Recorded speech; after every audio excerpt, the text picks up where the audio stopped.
Okay, welcome everyone to the Spine Conference. This month is going to be a little different, where I'm going to ask you, if it's okay, I'm sure it will, for you to hold your questions until the end. Sound good? Okay, so today we're going to discuss online reputation management and marketing. So it's a little bit different. It's about medicine. It's not specifically about spine, but it's relevant to spine doctors as well.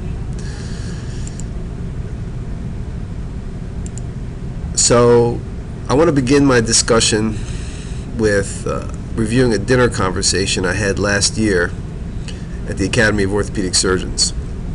I had dinner with 3 people that night. On the left is Dr. Old School.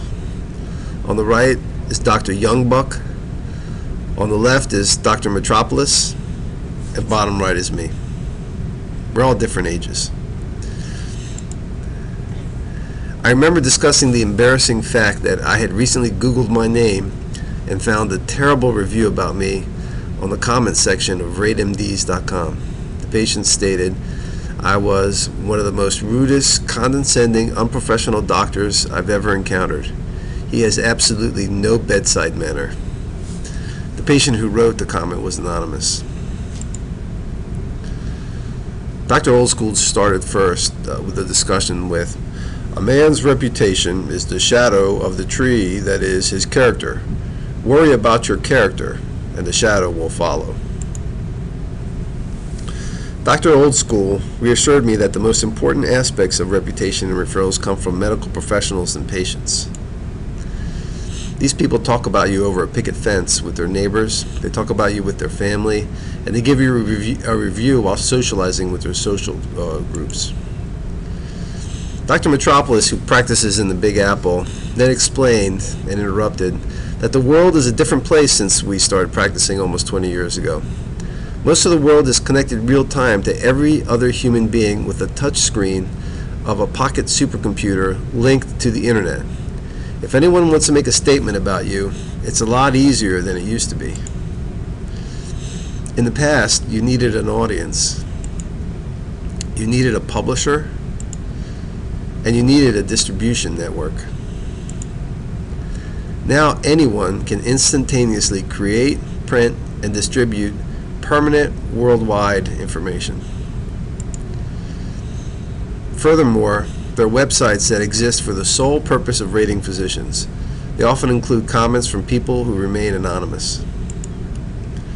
At this point, Dr. Old School interrupts and says, "You cannot control what other people say about you. You can only control your own character. Concern yourself with the job at hand." Here, Dr. Metropolis responds, "Of course you cannot completely control this online process, but you can certainly manage it, you can certainly influence it. One has to have an ear to the ground sometimes." Physician ratings are important. As a physician, you have no choice about whether being on the website or not. The rating sites automatically include every physician's information from public resources. They are commonly an early influence on patients' opinions about physicians, and approximately 30% of new patients view these reviews prior to their office visit. Physicians can enter these sites and make sure that factual information is correct, like address, telephone, specialty. I strongly recommend completing this for Google, as it is always on the right-hand side when a search is performed. The patient ratings portion of these sites, however, aren't easy for the physician to correct. And while most patients give favorable reviews, the anonymous nature of such reviews means they are open to misuse and fraud. Keep in mind, too, that such reviews often represent a sample size that is exceedingly small. Usually less than 1 in 200 of a typical annual practice goes online to review a physician. So what are these sites? The clear leader in physician rating sites is currently Healthgrades. Alexa, an internet rating site, ranks at number 628 of all internet traffic. Healthgrades is a pure rating site for doctors and hospitals, and it was founded in 1998 by Kerry Hicks, the former CEO of Specialty Care Networks. In 2008, Healthgrades partnered with Google to help create Google Health. And while Google Health closed down in 2011, the legacy of this relationship has influenced the success of Healthgrades. Anyone can access the site and anonymously complete a survey on a physician profile by completing a 5-star rating. The average rating for all orthopedic surgeons has been estimated to be around 4.1 by one study. But there's no vetting of the surveyors, so we don't really know who they are or even if they saw the doctor they're rating. The 5-star rating system and the criteria used by Healthgrades are very similar across the different rating sites. When completing the survey, patients review a physician's office for ease of scheduling, whether the office is clean and comfortable, the staff is friendly, and the wait time is short. There is no comment section on Healthgrades, and there is no appeal process for physicians. Patients also rate the physician on whether the patient trusts the physician, whether things were explained well, whether the physician listened to the patient, and on how long the physician spent with the patient. I find it interesting that the rating sites use the average, not the median. When there are outliers of very low ratings, in other words, if people give you zeros, this disproportionately affects the average and gives you a skewed representation of the set. I negotiated a contract with my hospital, and I made a clear point that my bonus would reflect the median score, not the average. You can see this sample set on my own. This is my actual sample set of comments. And the vast majority of the patients gave me 5 stars, which is very good. But my average was 4.88. If 4 people out of 141 give me a 1, my average drops to 4.8. Keeping a high average is very, very difficult. Vitals.com ranks number 2 in pure physician rating sites with an Alexa rank of 2,104. Vitals was launched in 2008 and is privately owned and based in New Jersey. There is a comment section, unlike Healthgrades, and physicians can respond to the same comments. Physicians can also flag the comments if they feel that they're abusive. A study of urologists estimates 53% of comments are positive. RateMD's ranks number 3 and is very similar to Vitals. Zocdoc, which is founded in 2007, is an online medical care scheduling service. Zocdoc is free to patients, but physicians pay an annual fee. Patients can schedule their own office visits on this site and also rate physicians who participate. The free online convenience to patients, similar to booking and airline travel, may create referrals to physicians outside their own referral patterns. A physician appears on Zocdoc only if they are a paid participant. Within the site is a comment section, and physicians have the opportunity to request inappropriate comments be removed and the opportunity to respond to comments. Are these sites going away? No. Does the model work? Yes. Rating systems by anonymous users is the basis of Amazon, TripAdvisor, Yelp, eBay, all massive companies. In fact, anonymous patient reviews will be tied to Medicare reimbursements to hospitals. The 32-question hospital survey created by Obamacare has 3 questions regarding the doctor's ability to be courteous, listen, and explain. The sites will remain anonymous. Free speech is protected by our First Amendment. And while nobody wants to hamper free speech, it's true that anonymity can encourage online hate speech. Human de-individuation, where people are either anonymous or hidden behind a mask or a costume, is associated with vicious and aggressive behavior. Think Lord of the Flies and Tribal War Paint. The internet term is trolls. Can you fight trolls? It's not easy. In 2012, Joe Hadid, who owns a large carpet company in Northern Virginia, discovered a series of negative reviews on Yelp.com regarding his business. The usernames did not match any of his customers. Some of the reviews came from New Jersey, where he doesn't even do business.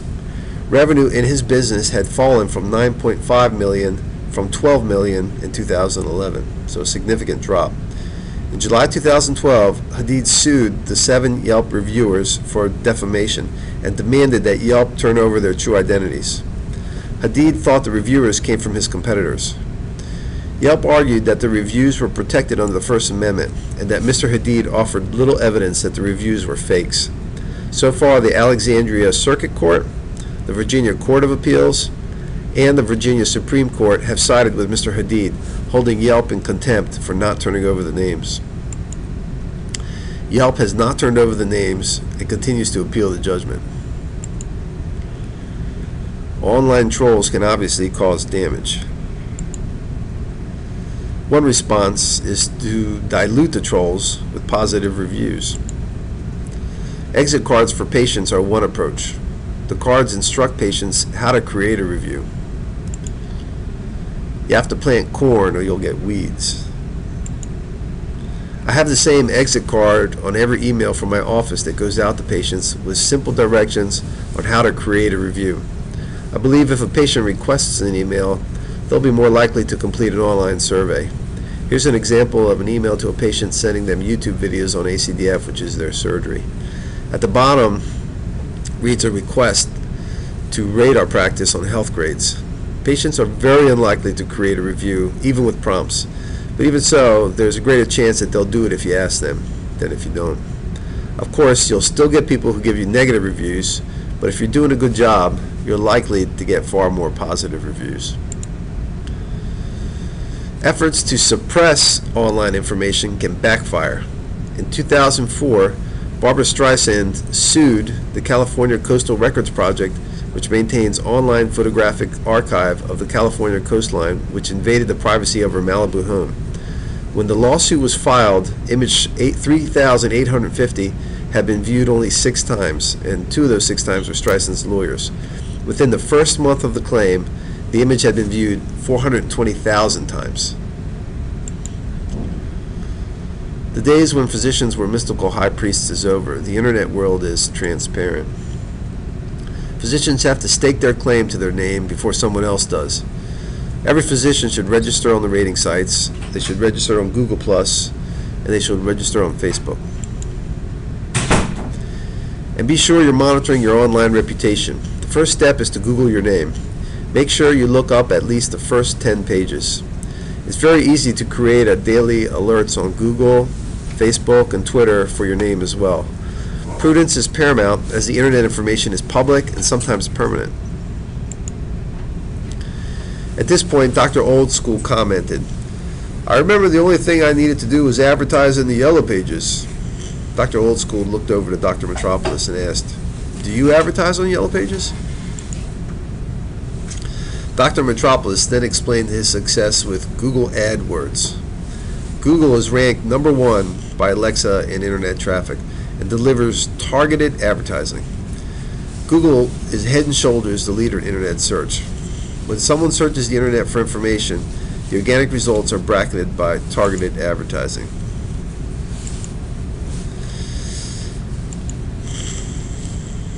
When someone searches the internet for information, the organic results are bracketed by the targeted advertisements. So you can see the arrows here are around the organic results.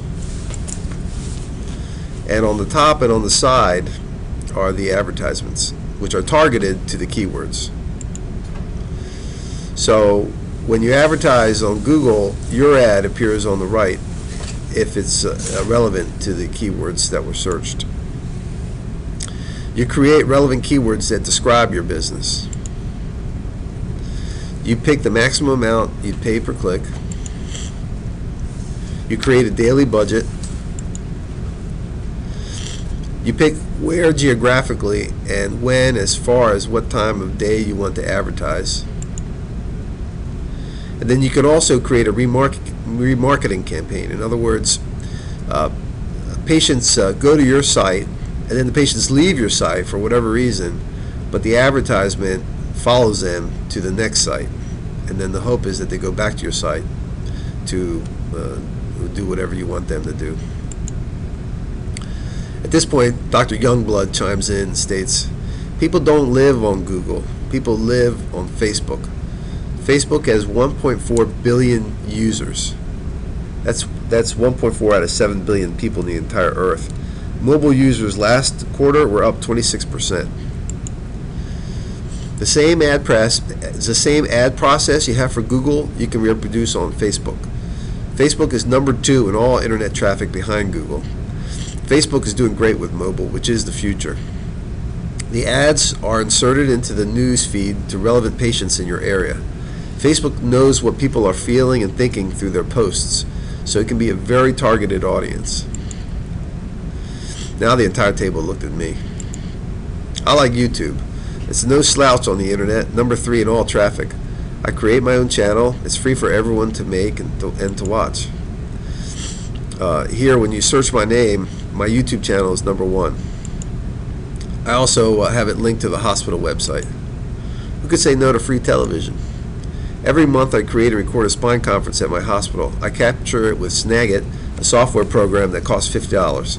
I post it on YouTube by simply hitting one button on the Snagit screen. Creating a channel on YouTube takes 5 clicks.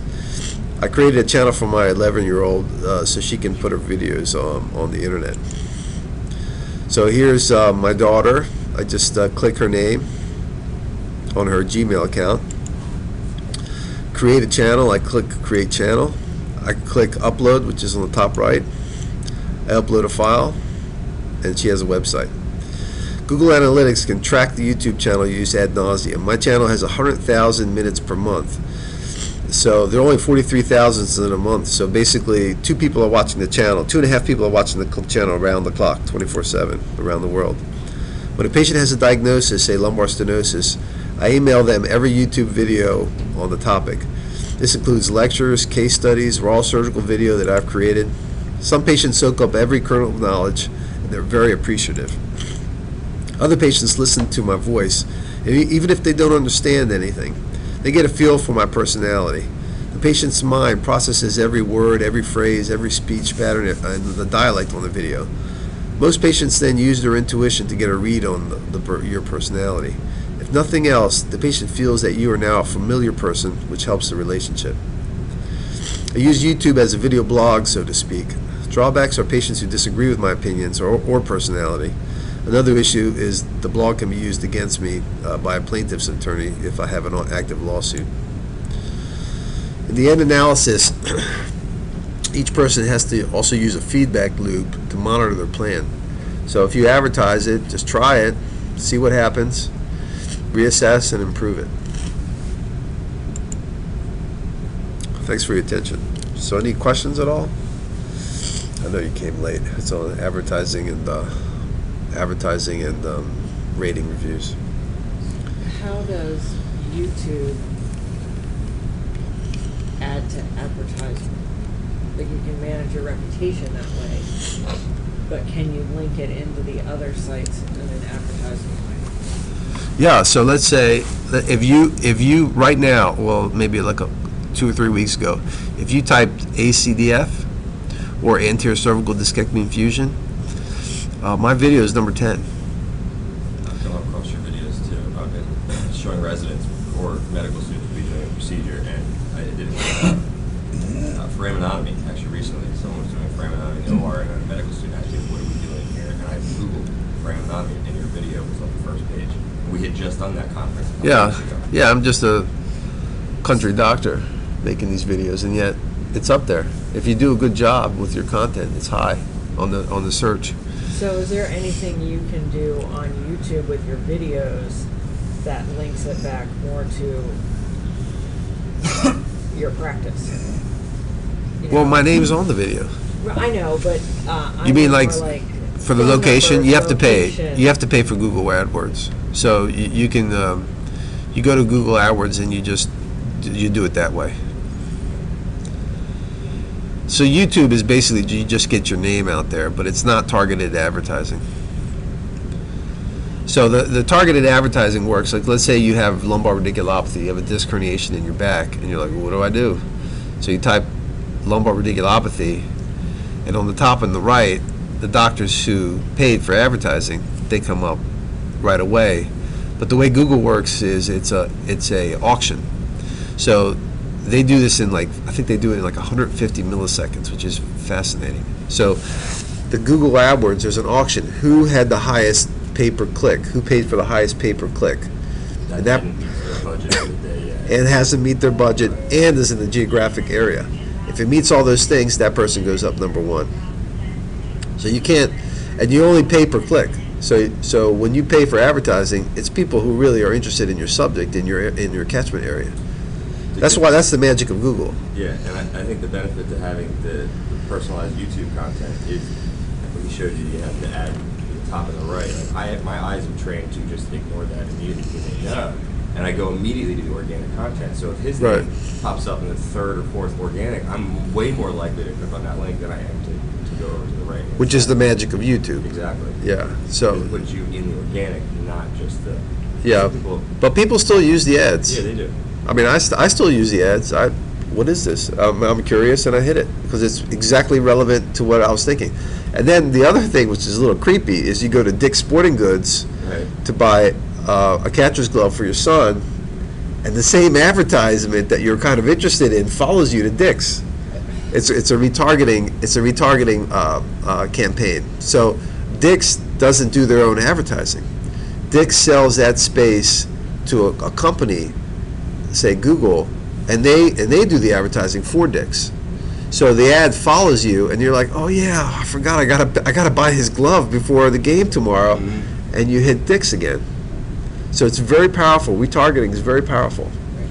Because Facebook has really stepped that up too. Facebook does it too. Yeah. Every it's time amazing. I open anything, they're right there. It's Facebook for me is amazing because I'm a huge Maryland Terrapins basketball fan. How they know that, I have no idea. Right. But every time I see Maryland Terrapins basketball, I was like, ooh, Terps, and I hit it, and they just keep getting me. They know what I think. It's amazing. Yeah, I had next day blinds show up on Facebook, on Google, on ESPN. Like it just didn't. Like they knew I was shopping for. And your wife needs you to get the blinds. You're like, right. oh yeah, I gotta get these. It just showed up, like I gotta do that. I gotta get the blinds, and you hit it. Going today. Yeah. Yeah, it's fascinating. So, any other questions about online advertising and the quote, the Lincoln quote? Yeah. On the screen was different than what you read. I know. Okay. I paraphrased it. Got it. Just making sure. How about outcomes? Is it helping you? Is it helping your practice? YouTube? Or this online advertising that you're doing? I don't think it helps me bring in business at all. It does help me. I feel that a small subset of patients appreciate it greatly, the knowledge, and that they understand it, and it puts them at peace with the medical problem. So the way I've set up with patients, like even if you know something horrible is going to happen, say you're going to get a below knee amputation, as long as you understand it and you know what's going to happen and you know why they're doing it and what the repercussions are, you can deal with it as a human being. So it's the fear of the unknown, I think, is the big problem with patients. So I think the website, for some people, it takes the fear of the unknown away. What do you think, Aaron? How do you think it helps patients? No, I don't know if it brings more patients to us, but patients that we've seen, most of the time they're very appreciative of us sending them the links. They listen to the lectures, they come in and have a much better understanding. Yeah, and they appreciate it, somebody from their community that's discussing it, not someone from California, because they want to hear from their doctor. They want to make sure that this is how they're going to be treated. But I don't think it brings in business at all. No. But it's a nice service, and it's not that much work really. Probably increases the outcomes of your patients on health grades, because you've sent them that customized. It might. I've been doing that with health grades. Very, very, very few people put a review on. Oh, really? Very few people. People just don't do it. I mean, so let me give you an example. I told my wife about health grades, and I asked her, "Did you ever rate our pediatrician?" Who my wife absolutely loves her. I mean, this woman has taken care of our children incredibly, for years, for 12 years, all three of our children. And my wife goes, "I didn't even think about doing that." I mean, I love her. I was like, well, why don't you go on the website and do it? And then my wife said, maybe I will. She didn't do it. So it's just people just don't do it. Disgruntled people that don't want to go out of their way to rate. That's just it. That's just it. Some people say only the disgruntled people, but when it's been studied, that's not true. Really? Right. The majority of people are positive. Didn't you say 53% in 53% in one study of urologists found that the reviews were positive. Wow. Yeah. That is shocking. So most people do give positive reviews, but some don't. I don't think it's I'm still looking for a general practitioner in here that I can I had a guy my whole life up in Pennsylvania. I still have somebody here. I just see whoever's available down at the university. And I went on health grades, and a lot of it is people only have like 2 reviews, or they're just not reviewed. And it's kind of like bypass it because that's not a compelling argument for me. So it's like a guessing game still. But it's going to happen though. So if you go, eventually it's going to win out. I mean, health grades is number 628 in the world in internet traffic, and it's mostly U.S. Mm-hmm. So it's very popular. And a third of all people who see new patients who see you look you up on the internet. So it's just a matter of time that as we get older, as more people get older that are internet people, it's going to get more and more and more popular. Just like Amazon, just like eBay, just like TripAdvisor, it just gets more and more popular, more and more powerful. You get handed an iPad in the exit room right after your visit and asked to click a couple buttons and upload before you even leave the office. Yeah, but you have to also type in your email. Some people are like, I don't want to deal with this. So you have to type in your email to get the health grade. Some people are like, I don't feel like dealing with And this. confirm it, right? Right, then you got to go to your email and confirm it. So some people they just don't want to do it. They feel maybe they'll get spammed. They just don't want to do it. And some people just forget. Like, for example, my wife, who really, really cares about her pediatrician, she didn't do it. So most people just don't bother. Now, but in the future, it'll get easier and easier to use as more Yeah. and more people grow up with this. Yeah, it may get better. Like the mobile sites may get easier, may get better. You just go with your thumbprint on your iPhone. Maybe, yeah. I mean, it's not going away. Right. So it's probably going to get more powerful. Is this the talk for the academy? Yeah, so I'm going to turn it off.